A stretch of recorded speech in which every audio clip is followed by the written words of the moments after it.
Hello and welcome to my channel. In this video we will be looking at AQA AS Psychology 2018 Paper 1 Exemplar Answers for Psychopathology, which you need to know for AQA A-Level Psychology. I hope you enjoy this video and find it helpful. Let's get started. Please note that these answers have been produced with knowledge of the mark scheme but have not been approved by the mark scheme themselves. There are 3 assessment objectives, AOs, in psychology. In this video they are color-coded. AO1 Knowledge, purple. AO2 Application, blue. AO3 Evaluation, red and green. In AS there are 12 mark questions, instead of 16 mark questions. For the purpose of this video and to avoid confusion for A-Level, the 12 mark questions have been turned into 16 mark questions. Question 1. Describe one behavioral characteristic that might be seen in a person who has been diagnosed with a phobia of wasps. 2 marks. One behavioral characteristic that might be seen in a person who has been diagnosed with a phobia of wasps is panic. A person may display behaviors such as crying, running, screaming, freezing, fainting, collapsing, vomiting in the presence of a wasp. Question 2. Describe one emotional characteristic that might be seen in a person who has been diagnosed with a phobia of wasps. 2 marks. One emotional characteristic that might be seen in a person who has been diagnosed with a phobia of wasps is anxiety. A person may display behaviors such as feelings of worry and distress when in the presence of a wasp. Question 3. Explain how a hierarchy and relaxation might be used in the treatment of someone who has a phobia of wasps. 4 marks. A hierarchy is a list created by the therapist and client themselves, which orders from least feared to most feared situations. The client and therapist will identify fearful situations involving a wasp, such as seeing a picture of a wasp or seeing one in a jar, and will rank these from lowest to highest. Relaxation techniques are used to control the client's breathing, focusing and visualizing a peaceful scene. The client may be shown a picture of a wasp and encouraged to use their calming techniques to relax and not moving on until they are relaxed. Question 4. Outline the use of one or more drugs in the treatment of obsessive-compulsive disorder, OCD. 4 marks. One drug used in the treatment of OCD is selective serotonin reuptake inhibitors, SSRIs, including sertraline, 6-8, fluvoxamine, 8 and over, and fluoxetine, Prozac, for adults. SSRIs are used based on the theory that low serotonin levels play a role in influencing OCD. SSRIs tackle the symptoms of OCD by blocking receptor cells and inhibiting the reabsorption, reuptake and breakdown of serotonin, which is released from the presynaptic neuron into the synapse from neurons, prolonging the serotonin's activity in the synapse in order to ease the transmission of the next impulse and continue stimulating the postsynaptic neuron and reduce anxiety and normalize the worry circuit. SSRIs take 3 to 4 months of daily use to impact upon symptoms.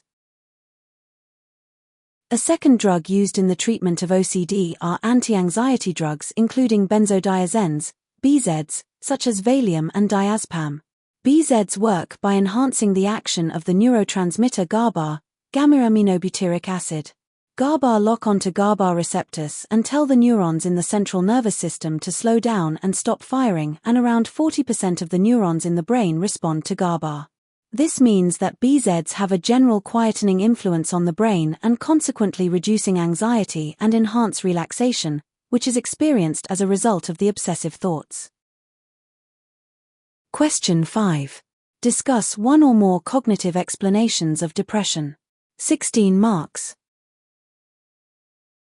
Cognitive explanations of depression focus on how mental processes affect behavior and are based on the assumption that depression is the result of disturbance in thinking and the consequence of negative faulty and maladaptive biases in thinking. Cognitive explanations suggest that these thoughts can be managed by challenging this faulty thinking. Ellis, 1957-1962, proposed the ABC model, which suggests that depression occurs as a result of irrational thoughts, beliefs, and assumptions. Ellis believed that everyone holds a unique set of assumptions or beliefs about themselves and their environment that guide them through life and determine their reactions to the various situations.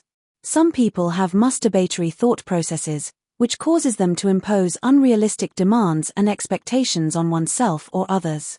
This sets them up to fail and guides them to irrationally interpret events and act and react in ways that are inappropriate and prejudice their chances of happiness and success, as such high expectations inevitably lead to disappointment with extreme feelings leading to depression.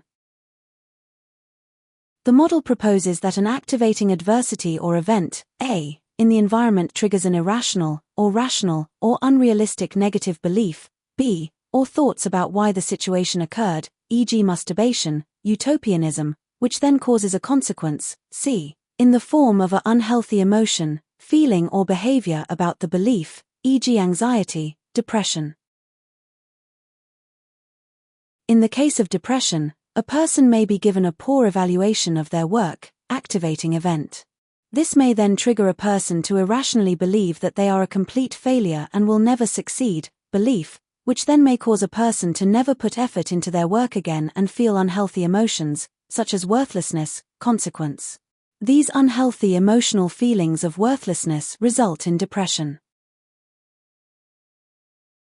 A strength of the Ellis ABC model as a cognitive explanation of depression is that there is research to support.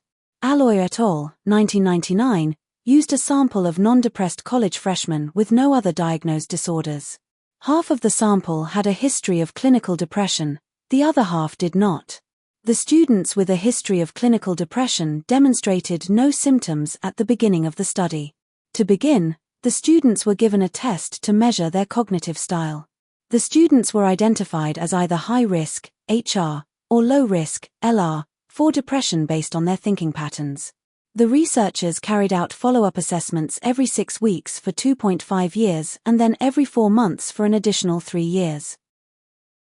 The study was based on a combination of questionnaires and structured interviews to identify stressful life events, cognitive style, and symptoms of depression. After 6 years, the researchers that cognitively high-risk patients, negative group, had a 17% lifetime prevalence than low-risk patients, positive group, who had only 1% lifetime prevalence of major depression. The results show that the participants in the high-risk group were more likely to show symptoms of depression. This is a strength because it suggests that cognitive styles and thought patterns significantly influence the risk of developing depression.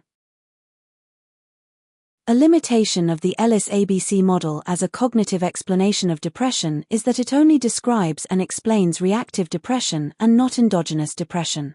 The explanation focuses on reactive depression, which arises in response to external events or stressors. Endogenous depression is characterized by a lack of external triggers and often has a biological or genetic basis. This is not adequately explained by this model, as endogenous depression may arise from internal factors such as neurotransmitter imbalances or genetic predispositions, which the ABC model does not account for. This is a limitation because it suggests that depression is solely a reaction to external events, neglecting the role of internal factors such as biology and genetics in the development of endogenous depression. Beck, 1976, proposed the negative triad, which suggests that depression is characterized by a negative triad of spontaneous beliefs about the self, the world, and the future, which interact with negative schemas and cognitive biases to produce depressive thinking. Negative schemas are a deeply held set of beliefs and assumptions that develop in childhood, often through traumatic events, e.g. parental or peer rejection or torment, and provide a person with a negative framework for viewing events in their lives and future negatively and pessimistically. Beck predicted that in depression, latent, e.g. dormant, negative schemas that have been formed in childhood become activated by life events or ongoing stressors. In adulthood, these become cognitive biases, which are systematic errors in thinking that affect the decisions and judgments that people make and distort thought processes, causing people to focus on the negative aspects of a situation and ignore the positives. These biases cause faulty information processing, which includes overgeneralization, where an individual makes broad conclusions based on a single event or limited evidence; catastrophizing, where an individual anticipates the worst possible outcome in a situation, often blowing the potential consequences out of proportion; magnification, where an individual exaggerates the importance of negative events or mistakes while downplaying positive experiences or achievements; selective perception, when individuals focus on certain aspects of a situation while ignoring others; and absolutist thinking, also known as black and white thinking, where individuals see situations in extreme terms, with no middle ground or shades of gray. Those with depression may have low self-esteem and view themselves as helpless, worthless, and inadequate, e.g. nobody loves me. They may view the world in an unrealistically negative and defeatist way and see the world as posing obstacles that can't be handled, e.g. the world is an unfair place. They may view the future as hopeless because their worthlessness will prevent their situation from improving, e.g. I will always be a failure. A strength of Beck's negative triad as a cognitive explanation of depression is that there is research to support. Grazioli and Terry, 2000, found that pregnant women who judged to be high in cognitive vulnerability were more likely to suffer from postnatal depression compared to those without that specific diathesis. This means that the cognitive approach could be used to identify vulnerabilities in people and trigger interventions to delay or prevent the progress of depression. On top of this, Clark and Beck, 1999, found cognitive vulnerability factors could be seen before depression develops, suggesting that Beck may be right about negative cognitions causing depression, in some cases. This is a strength because it suggests that identifying cognitive vulnerabilities can lead to early interventions, potentially preventing the onset of depression. A limitation of Beck's negative triad as a cognitive explanation of depression is that not all episodes of depression have an activating event. Beck's model doesn't account for cases where individuals experience depression without any clear trigger. This can be particularly relevant in situations where depression arises due to biological factors, such as genetic predispositions or neurochemical imbalances, rather than cognitive distortions linked to specific events. Additionally, some people may have a more chronic form of depression that doesn't follow the typical pattern of being linked to identifiable stressors or activating events. This is a limitation because it suggests that Beck's negative triad may oversimplify the causes of depression by attributing it primarily to cognitive distortions linked to specific events. A strength of the cognitive explanations of depression is that it has practical applications to therapies. Cognitive explanations have been used to develop effective treatments for depression. These treatments include cognitive behavioral therapy, CBT, that focuses on the relationship between thoughts, feelings, and behaviors and aims to help individuals identify and challenge negative thought patterns and beliefs that contribute to their emotional distress. CBT operates on the premise that our thoughts influence our emotions and behaviors. By changing maladaptive thinking, individuals can alter their emotional responses and behaviors, leading to improved mental health. This is a strength because it suggests that cognitive explanations provide a clear framework for developing effective interventions like CBT. By understanding how thoughts influence emotions and behaviors, therapists can create targeted strategies to help individuals challenge and change their negative thought patterns, ultimately leading to better mental health outcomes. This practical application reinforces the relevance of cognitive theories in addressing depression effectively. Thank you for watching. If you have enjoyed this video, please like and subscribe for more content like this. Bye.